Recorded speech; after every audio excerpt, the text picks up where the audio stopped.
देखिए, हार जीत जो है वो बहुत बड़ी घटना है। हारना कोई नहीं चाहता है, लेकिन जिस उद्देश्य से हम यहाँ आए हैं, हमारी कोई मजबूरी नहीं है। राजनीति करना मेरे लिए कोई मजबूरी नहीं है। हमारी दुनिया चल रही है और अच्छी खासी दुनिया चल रही थी। हम यहाँ इसलिए आए हैं कि इसी जगह पे हमारा जन्म हुआ है और हम लोग चाहते हैं, तो बाहर हम जाते हैं, बाहर जब पढ़ने गए, बाहर काम किया और दूसरे राज्यों में भी जाते हैं। अमेरिका और यूरोप की बात तो छोड़ दीजिए, हैदराबाद के एयरपोर्ट पे उतरिए तो ऐसा लगता है कि ये कोई दूसरा दुनिया है। और पटना में उतरिए, अभी जो नया टर्मिनल बन गया उसके बावजूद वही हाल है। तो ऐसा लगता है कि यार, जिन राज्यों में आकर हम लोगों को सुझाव दे रहे हैं, इनको जीतने हारने की का मंत्र दे रहे हैं, इनको जिता रहे हैं, हरा रहे हैं, और अपने राज्य में के लिए कुछ नहीं कर रहे हैं। तो हर आदमी को जीवन में एक समय आता है जब आप सोचते हैं कि भाई हमारे लिए जो होना था हो गया, अब हम कुछ समाज के लिए करें। हम लोग जब शुरू किए थे तो इतना ही था कि भाई 20,000 रुपए की नौकरी मिल जाए, इससे ज्यादा आशा अपेक्षा नहीं थी। जैसे सामान्य मिडिल क्लास घर के लड़कों की होती है कि भाई आप 10th पास किए तो साइंस कॉलेज में एडमिशन हो जाए। कि गुरु जी यहाँ बैठे हुए हैं, ये मैथमेटिक्स हमको पढ़ाते थे, तो साइंस कॉलेज में एडमिशन होना ही बहुत बड़ा अचीवमेंट है कि भाई हो गया साइंस कॉलेज में एडमिशन। उस जगह से, उस आशा अपेक्षा से जो 10 साल 15 साल में भगवान की कृपा से मिल गया, वो बहुत ज्यादा है। कभी नहीं सोचे थे कि इतना कुछ मिल जाएगा। तो जब मिल गया है तो मैं ऐसा समझता हूं कि मेरी जवाबदेही है कि हम आए और बिहार में आकर कुछ प्रयास करें, सकारात्मक प्रयास करें।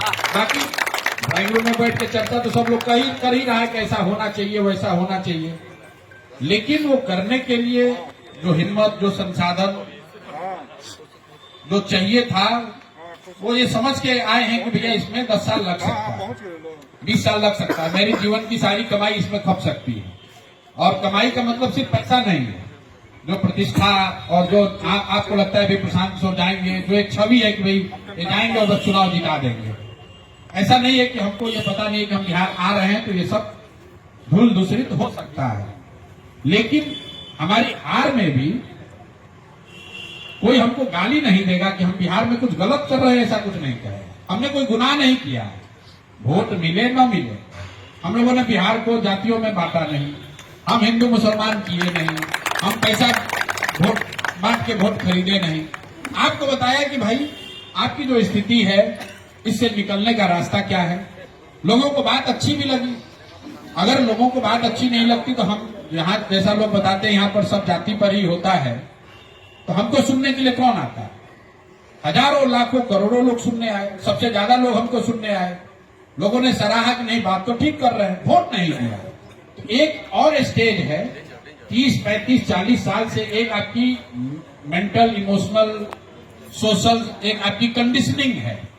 उससे उभरने के लिए शायद एक बार और प्रयास करना पड़ेगा, 5 साल और लग सकता है। इससे बहुत घबराने वाली बात नहीं है, बिल्कुल धक्का लगा है। हमारी ये समझ थी कि इसको 3 साल में किया जा सकता है, लेकिन अगर आप भारत के राजनीतिक इतिहास को उठाकर देखेंगे तो कोई व्यक्ति जो राजनीतिक परिवार से नहीं आता है, किसी बड़े जाति वर्ग को बिलोंग नहीं करता है, मुख्यमंत्री प्रधानमंत्री का लड़का नहीं है, और वो पार्टी बनाकर सक्सेसफुल हो जाए, ऐसा पूरे देश में 3-4 बार ही हुआ है। नीतीश कुमार ने कभी अपनी पार्टी नहीं बनाई है, वो पहले दल में थे, उसको तोड़ के एक दल बनाया। लालू जी ने अपने दम पर पार्टी नहीं बनाया, किसी दल में थे, राजनीति करते थे, आगे बढ़ गए, एक दल बना लिया है। यहाँ पर अगर नॉर्थ इंडिया में देखेंगे तो कांसी राम जी एक ऐसे व्यक्ति हैं जिन्होंने जीरो से जिसने पार्टी बनाया, और कांसी राम जी को पार्टी बनाकर जीतने में करीब 25 साल लगा। यहाँ की खड़े होकर आपको बताना है भैया मैं हूँ कांसी राम, मेरी ये विचारधारा है, मैं ये समाज में करना चाहता हूँ, तो लोगों को सुनने, समझने, जुड़ने और उस पर एक्ट करने में समय लगता है। दूसरा, अगर आपने दक्षिण के का सुना होगा, अन्ना दुरई का नाम, पेरियार का नाम सुना होगा। पेरियार और अन्ना दुरई करीब 25 साल काम करने के बाद उन्होंने तय किया कि नहीं, एक पार्टी बननी चाहिए। तो अन्ना दुरई ने 1949 में तमिलनाडु में दल बनाया जिसका नाम डीएमके उस समय था। 1949 में अन्ना दुरई ने पार्टी बनाई और 1967 में 18 साल के बाद जाकर उनको तमिलनाडु में सफलता मिली। इतना आसान नहीं है।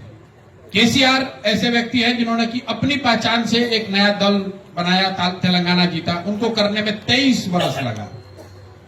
जो काम हम लोग यहाँ करने की कोशिश कर रहे हैं, इसका मतलब ये नहीं कि हम आपको एक्सक्यूज दे रहे हैं कि हम 3 साल में क्यों नहीं कर पाए। मैंने पहले कहा कि हमारी समझ थी कि हमको इतना अनुभव है या अभी टेक्नोलॉजी का इतना प्रभाव है कि 3 साल में इस काम को किया जा सकता है, लेकिन इतना आसान नहीं है जितना आप समझ रहे हैं। बहुत कठिन है, वो भी पूरे देश में सबसे कठिन राज्य है बिहार। 13 करोड़ की आबादी है, लोग ऐसे जातियों में, वर्गों में बटे हुए हैं, और आपके एस्पिरेशन को इतना सप्रेस कर दिया गया है कि आप चाहे यहां जिस दुर्दशा में जी रहे हैं, पटना जाने वाला सड़क सुधर गया है तो यही आपको लग रहा है कि भारी विकास हो गया है। अरे भाई, पहले पटना जाने में 7 घंटा लगता था, अब 3 घंटा में चले जा रहे हैं। एक छोटा सा पटना में टर्मिनल बना है एयरपोर्ट का, तो लोग ऐसे सेलिब्रेट कर रहे हैं जैसे लग रहा है कि बहुत बड़ी कोई तरक्की हासिल हो गई, क्योंकि इससे पहले पटना का एयरपोर्ट बस स्टैंड दिखता था।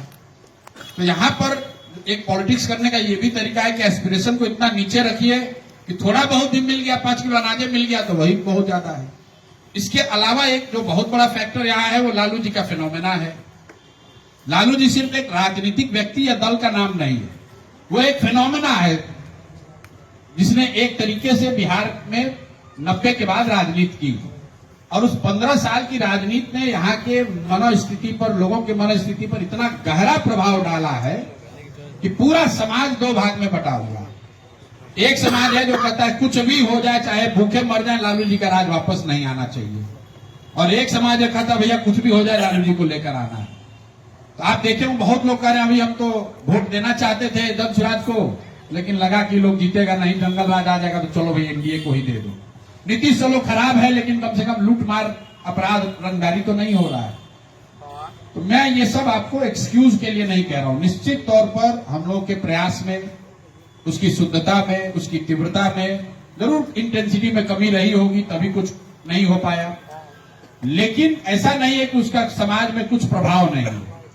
अगर यहाँ लोगों को 400 रुपए के बजाय 1100 रुपए पेंशन मिल रहा है तो वो जन सुराज का प्रभाव है।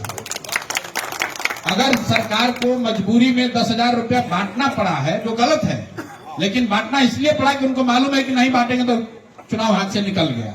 इससे पहले इतना ही कहना काफी था कि अगर हमको वोट नहीं दोगे लालू आ जाएंगे। इस बार चूंकि जन सुराज भी था तो सरकार ने कुछ अपनी ओर से प्रयास किया। वो सही है गलत है उस पर विवाद हो सकता है। महत्वपूर्ण बात यह है बिहार के नजरिए से कि आपके पास विकल्प होना चाहिए। लोकतंत्र में आपके पास विकल्प होगा तो चाहे जन सुराज जीते या हारे, जनता का फायदा होगा ही होगा।